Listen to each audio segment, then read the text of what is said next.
Hey guys, Chris here, and I'm a Ukrainian Canadian. Today's January 10th, 2023, and let's get to the news happening in Ukraine, shall we?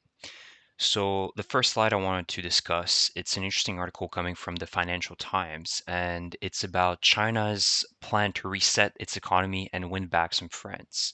However, in this article, there was a part that was discussing its relationship with Russia, and I really found this to be very interesting. So, according to the Financial Times sources, essentially China now perceives in a likelihood that Russia is going to fail to prevail against Ukraine and emerge from the conflict as a minor power, much diminished economically and diplomatically on the world stage, according to Chinese officials. In addition, the Chinese officials also expressed at least a measure of mistrust towards Putin himself, indicating that essentially, five senior Chinese officials with knowledge of the issue told the Financial Times that at different times over the past 9 months, Moscow did not inform Beijing of its intention to launch a full invasion of Ukraine before Putin ordered the attack. So essentially, China, as we've seen, has been playing kind of a, both sides, kind of indicating that they're strong with Russia, but at the same time they haven't done really anything to really support Russia in this battle because they see that Russia is a weak ally and that they're losing, and they don't want to be associated with a loser, associated with a weak power, and they see in this conflict that Russia has not been able to really portray this powerful country, this powerful force that they were supposed to be. So now they don't want to be really associated with Russia at all, and they just want to use up Russia with its vast amounts of resources for discounts, right? That's what China is doing right now. So this is yet again an indication that Russia is slowly dying and is slowly going to be failing, and that the fact that they see him as a minor power after this conflict, is an indication that the Russia that we know as of today is not going to exist in the next 10 years, and perhaps it's going to be very, very fractured into multiple different territories. I believe that's what's going to happen. So, following this article, there's also the fact that Russia's main oil production has also fell. So it's Urals grade, so their largest crude oil export, has been trading on last Friday at $37.8 a barrel. So this is way below the $60 price cap that was, put by Europe. And if I remember correctly, I think a couple weeks ago, I did make a video indicating that if it falls below $50 a barrel, Russia is essentially going to be producing oil at a loss, which now, if it's at $37.8, means that they're essentially pumping oil and they're making losses out of it. So they're not even making any money. But you need to understand that they need to continue doing this because they can't just shut down production like that. It needs to continue. It needs to be because just shutting it down like that is just very difficult. To restart the production again takes a lot more money, so they have no choice but to continue pumping oil from the ground. And as you can see in this article, it's also been indicated that it's been difficult for Russia to navigate, this up and down motion of the prices. And so the only buyers right now that are left is China, obviously, that is seeking discounts, India, that is seeking discounts, and Turkey, that is also seeking discounts. So for them, it's a really great deal that Russia has to sell that at a discount and their power is weakening. So overall, this is really also an indication that the profits that Russia is getting from the sale of that oil is reduced, and thus its budget is also going to be reduced. You know that they're never going to reduce their war budget, their military budget. So what is going to suffer next? Welfare programs, pension programs. So the Russian people are going to be suffering in the next few months. And it's a very slow death of the economy, right? It's not like it's instant within, next couple of weeks we're going to see major collapse. This is going to take years before we're going to see, Russia completely collapse. But this year is going to be very difficult for the Russian people. And I think that as soon as the older population, the pensioners, are going to start seeing that the checks are not coming in or the checks are getting smaller because the Russian government needs to cut somewhere, that's where I think there's going to be some sort of motion within the Russian society and opposition against this war. But yet again, we can't hope on that because in the last 11 months, there has been zero that has been done from the Russian side, the Russian people, to stop this war within Russia. So we'll have to wait and see what's going to happen. Another good article is the fact that the Russian artillery, according to the Pentagon, is down nearly 75%. So, if you guys remember back in the summer, Russia was using up, according to Ukrainian sources, on the Eastern Front about 60 to 70,000 rounds per day. It's a massive amount, never seen before. Perhaps they're a little bit bloated, but I'm not surprised if it was close to that number.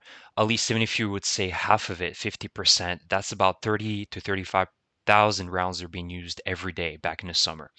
Now, the Pentagon is saying that on average, it's dropped from 20,000 rounds. So, according to US estimates, it used to be about 20,000 rounds per day at its highest to now only 5,000 per day.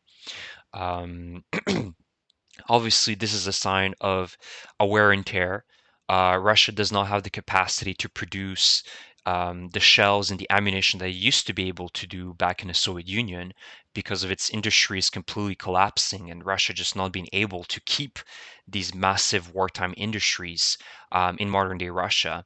So it's diminished stock, diminished capacity to produce this stock, and its lack of maintenance. Right now, the U.S. military officials are saying that Russia's had to resort to 40-year-old artillery shells. So we're talking about the 1980s to supply of new ammo, their new ammunition to the front lines. So all of that is just a sign that in the near future, by summer, I see that Russia is barely going to be able to use its artillery the way that it was able to use it last summer. So I'm really looking forward for that because that's going to be then really the equalizer, right? The fact that Russia is not going to be able to just pound the Ukrainian positions as much as it was able to do so in the summer of last year is really going to be a great benefit for the Ukrainian army. And there's going to be a balance, right, where the Ukrainian army is going to be able to match the firepower of Russia. And thus, I think by the summer, there's going to be massive offensives going on and Russia is going to start losing a lot of ground. There's no doubt about it. So that's great news in terms of artillery. Now, the last thing, Bakhmut, Soledar, Pidhorodne, that entire front is very difficult for the Ukrainian army right now. There have been a lot of movements in Soledar. So the Russians, as you can see here on this map, have had some success in taking and encircling parts of Soledar. Now, it's pretty quiet on the Ukrainian side. We're not really sure what is happening, who controls what, but one thing is certain is that the Russians are able to push further and further. If we're looking down the map here, Soledar is a little bit more north of Bakhmut, and I've reported on my previous video that the Russians have had some success. There have been some counterattacks where the Ukrainians have been successful yesterday and before yesterday, but now, the Russians are going all in because they saw a weak spot in the defenses of the Ukrainians. And I don't even think it's a weak spot. I just think that they've just been able to win in terms of numbers, right? They're just throwing as many bodies as possible, and they still have overwhelming advantage, as I've said in my previous video, in artillery. And so they're capable of just pounding and pounding and pounding the Ukrainian positions. And so perhaps what I think would be wise for the Ukrainian soldiers is to retreat from Soledar and just pound the Russians with HIMARS and artillery in the city. There's just either way, there's nothing left of Soledar. And so really, perhaps that's one of the strategies that the Ukrainian forces have is perhaps just really draw the Russian forces in and then just pound them back as they retreat to Blahodatne and to the higher positions here closer to Blahodatne. The only thing that kind of is worrying is the fact that the Russians do have control of Pilhorodne, and there is a major road here connection, as you can see here. I don't think they should be allowing the Russians to take Krasnogora, but it's going to be difficult. But this intersection, as you can see here, leads to Bakhmut, right? It's one of the connecting roads. So this is going to be very difficult if the Russians manage to, in the next few days, take positioning here, which seems to be that way. But overall, guys, we're talking about months and months and months that the Russians have been trying to, take Bakhmut and all these settlements around Bakhmut. So overall, there's no victory for the Russians, in my opinion. Even if they manage to take, even if they manage to take Bakhmut and all these settlements around here, you can bet that the Ukrainians have already built defensible positions here to fall into. So it's not going to be an easy task for the Russians either way. And it's also an indication that the Russians just need a victory, right? Putin needs to show to his people a morale boost, right? To show that we have victoriously taken Bakhmut. Look at the great Russian army. Really? Bakhmut is at best was a settlement of about 70 to 100,000 people prior to the war. And like, what type of victory are we talking about, right? We're falling back into the great victories of World War One, where a couple square kilometers was seen as a major victory. Yet again, nobody really won, right? It was massive losses on both sides, whether it be German or French. Um, at the Battle of Verdun, it was the same thing. So this is the Battle of Verdun for the Russians, right? They're gaining a little bit of ground here and there, but at the end of the day, their losses are so catastrophic that you just can't go back from there. And so there's no doubt in my mind that even if they get Bakhmut, it's not going to be catastrophic for the Ukrainian side. And at the same time, we need to keep into account that um, what is there left to defend in Bakhmut? The Russians have pulverized the town, the city. At a certain point, you have to tell yourself, like, is it worth it? And so we'll have to see, but I wouldn't be surprised if perhaps the Ukrainians are going to decide to perhaps fall back into higher ground, higher positions, which could be around Yahidne, Chromove, um, Chasiv Yar, Blahodatne. I think that would make sense because at the same time, is it really worth defending cities and towns that have been just completely destroyed? So we'll have to see in the next few weeks what's going to happen. But I also want to point out that the Russians are having a little bit of success on this front line. Apart from that, again, it's the same old. In Kremina and Svatove, things are kind of a standstill. And what I mean by standstill is that there's no massive movements from both sides on this axis. And in terms of Donetsk, again, the Russians are having a little bit of success at pushing Marinka and the outskirts of the city of Donetsk, but nothing massive. So overall, the situation is difficult, but it's still under control by the Ukrainian forces throughout eastern Ukraine. So that's that for the map update. I have two videos for you guys. And so first of all, this is according to the Ukrainian forces, this was a Russian armor from a dead Russian soldier, and you can see what type of medieval armor they're wearing now. They thought that this would help them protect them from bullets. Again, you have to take it with a grain of salt, but I wouldn't be surprised if this is an actual Russian armor. It's pretty funny, to be honest. Apparently, the Russian soldiers are okay with that type of armor. This is medieval age armor, literally. Yeah. Now, the other video, again, I will show you guys the state television, Russian state television media, and what they're talking about there. Huge credits to Anton Herashenko, which translates these videos. You can find him on Twitter.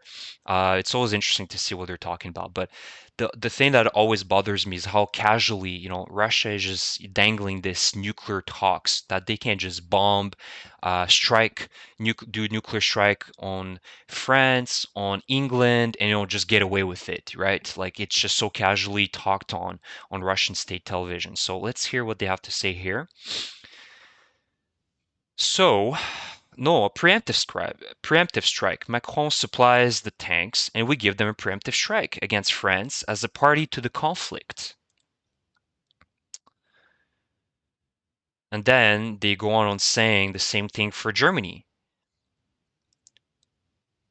And if France, as Vladimir says, begin to put it mildly, to harm openly, then it must be recognized as a party to real conflict. There should be no France. There was a France, and now there is no France. Would anyone be upset about that? To hit France once, and that will be the end of it. Everyone will be scared, I assure you. No one will want to go. And there is no need to engage our strategic potential, our triad. We have enough ammunition to destroy France or Britain.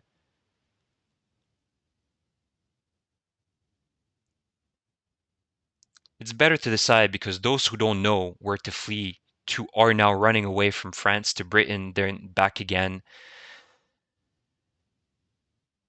Anyways, let them flee to Morocco or Algeria. So you can see that on the state television, they're still casually bringing up how they can just strike France because they're giving tanks to Ukraine. They can casually strike Britain because they're giving also weapons and ammunition to Ukraine. They can strike Germany. But what wasn't shown in this video is that right after, there was one of the hosts, there was a rational moment, which was surprising, saying that, like, what are you guys talking about? If we're to do a nuclear strike on France or Germany or Britain, there is mutual destruction. There's no doubt about it that we're going to be struck, and we're not going to be talking about a plan anymore. That it's not like the whole world is going to accept a Russian strike and go on their knees and beg, for peace and forgiveness, right? NATO and the NATO countries, the United States is not going to accept, a casual nuclear strike from Russia. It's going to be met with another strike towards Russia, which is going to be a total destruction of our world. So, um, at least there's some rationality, but at the same time, I just find it ridiculous that on Россия 1, Russian 1, they're so casually talking about this to this day, about, striking European powers with nuclear weapons. I think it's just unbelievable. And I think that it needs to be reiterated. Russia cannot exist the way it exists today. These people, the government, the state, the mentality that exists there needs to be destroyed and completely reformed, the way that it was reformed in World War II with Nazi Germany. These people are, you can't reform them. You need to try them in The Hague, and that's it, right? There's no going back for Russian society. So that's my opinion. And thank you guys for watching my video. Please subscribe to my channel if you enjoy my content, my opinions, my views, my reports, and I will see you guys in the next video. Take care.